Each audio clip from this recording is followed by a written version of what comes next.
much. My name once again is Philip Wambugu, and I'm the Director for Infrastructure at the EAC.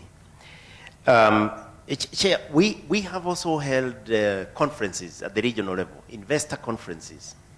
And one of the areas that most of the problems seem to be pointing at are reforms at the local government level. Because the local government is a terminus of the decisions at the top is maybe you get a license. But once you start operationalizing it, it is the local governments that become critical. And therefore, what we are trying to see is how can we get East Africa to reform the local governments? And many of the local governments are now being run necessarily not professional, but more politically. And you find business incentives, investments are not the clear priorities. And I would be happy to hear that one of the institutions is perhaps working to streamline the local government at that level. Thank you. Mari, have you come across that as part of your hats? Yeah, we're currently talking to the, can I be heard? Yeah. We're currently talking with the South African government to work with one municipality as a pilot scheme. I was in Kigali last month, and we're also looking to work with the Kigali municipality. Yeah, you're absolutely right. The governments concerned have to recognize that as a priority, and both South Africa and Rwanda have, and we are engaging with the governments at this point in time.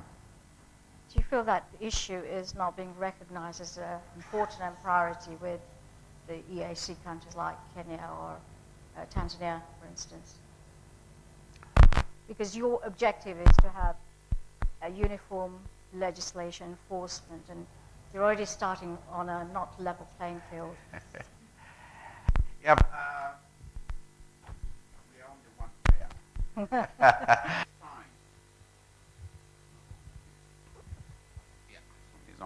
It takes time, especially when you want to engage with the local authorities, because you have to start at the national level, then the regional level, and then at the municipality. If I take the case of South Africa, we are trying to identify or to agree with the government of South Africa to work with a few districts in a particular region of South Africa.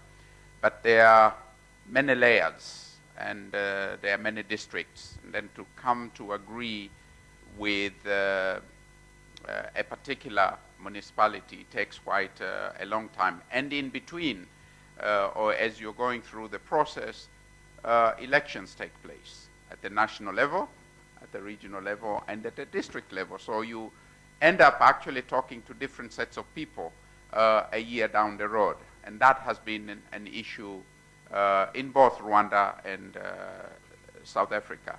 Now, we go to countries like Tanzania, like Kenya, and many others, even on the west side of the country, and we try to explain to the decision makers the importance of having effective municipalities that can deliver services to the citizens.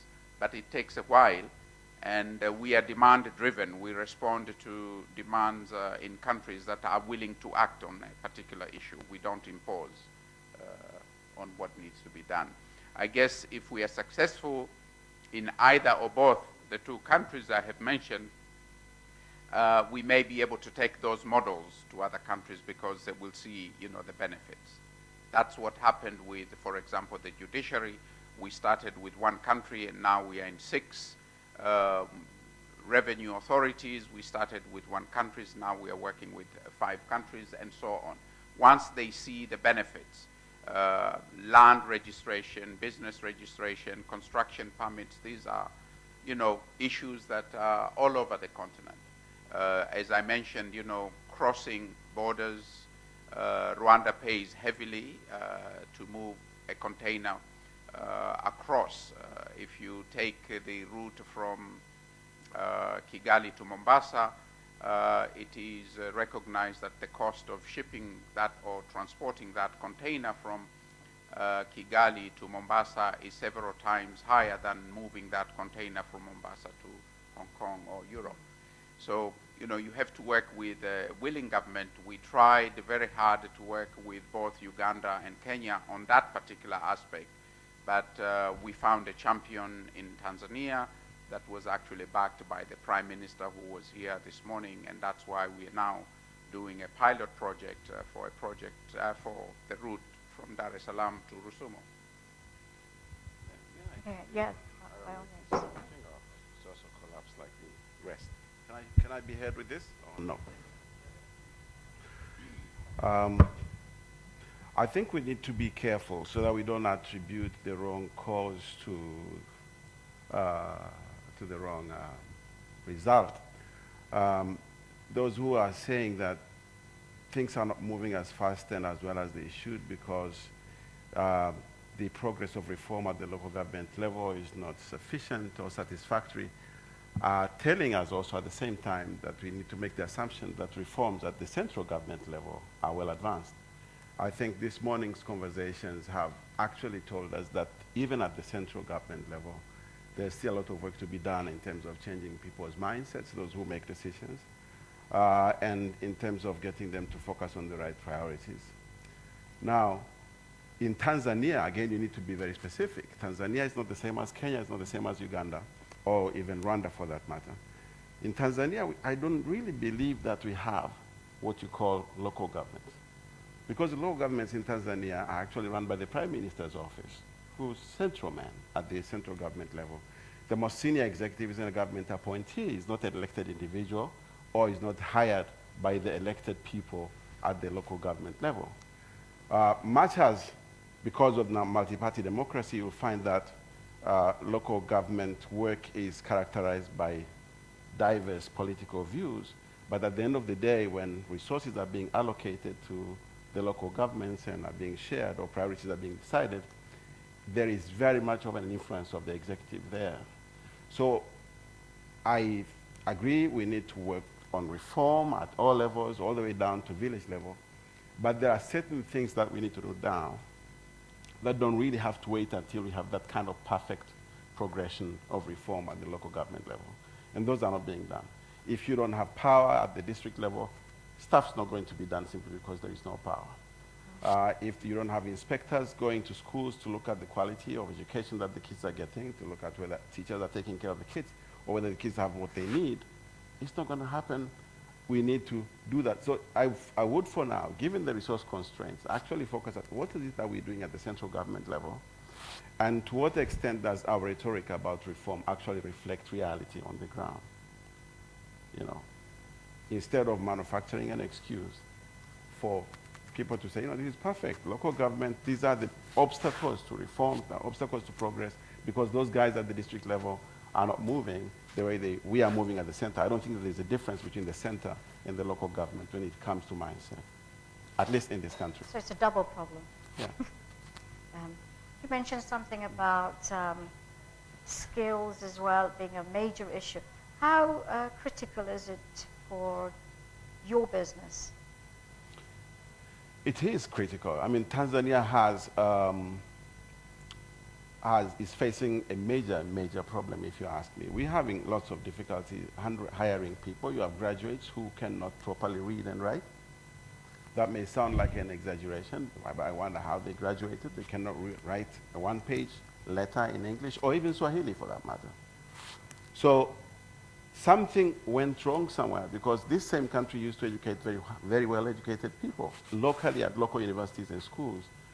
So it is a problem that needs to be looked at. We need to move from being very proud about the extent of enrollment for secondary school, for primary school, to the quality of education that we give at every level, whether it's primary, secondary, or tertiary, whether this quality actually measures up to the rest of the world. We are living in an environment that is opening up to global trade. I have businesses in Uganda. We do not need permits to move our people from Tanzania to Uganda if we need to deploy them there.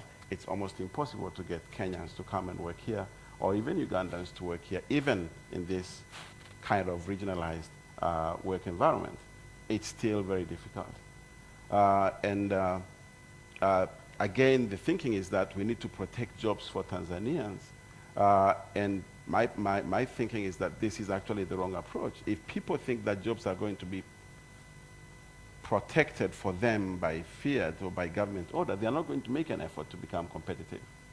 And our schools are not going to try to make sure that they are as competitive and as great as the schools elsewhere in the region, because their graduates are going to get jobs that are guaranteed by the state. This is the wrong attitude. Lawrence, can I bring you on the same issue? In your bank, in the financial sector, do you have a similar issue, and what do you do? Yeah, Do you I look think, at Kenya, South Africa? Yeah, it's pretty much the same situation, and I think the limitation in terms of getting the skilled, and I like to use the word skilled.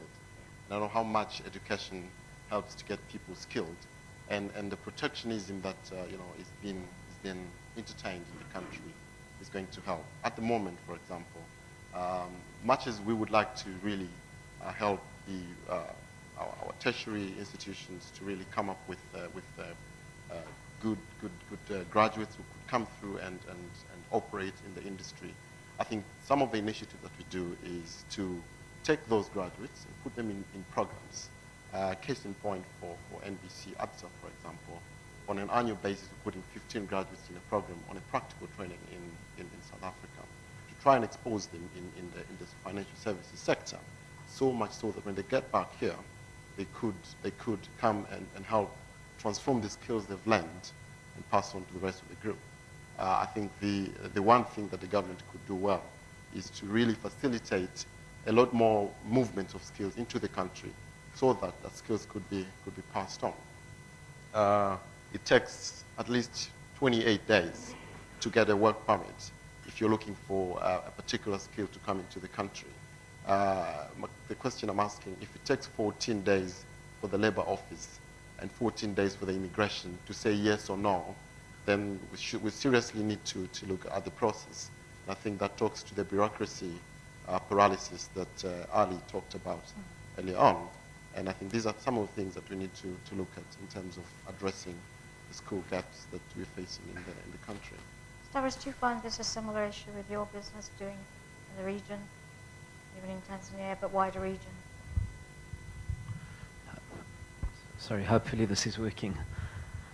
I think, first of all, let me say that pharmaceuticals are quite capital and skills intensive. We're not vast employers. There's not a lot of labor intensivity, but certainly there's skills intensivity here. So I think we do find that it's a common problem across the entire African continent, quite frankly, not just confined to Tanzania.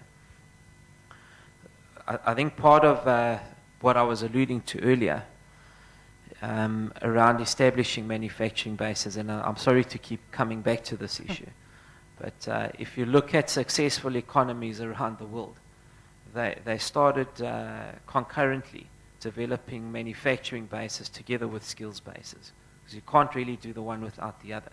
So I think if you're able to start having programs that accelerate a manufacturing base, or even a thinking towards how do you manufacture things locally as opposed to importing, I think that helps you along the line with your skills development programs as well. We've got time for one more question before we close the session.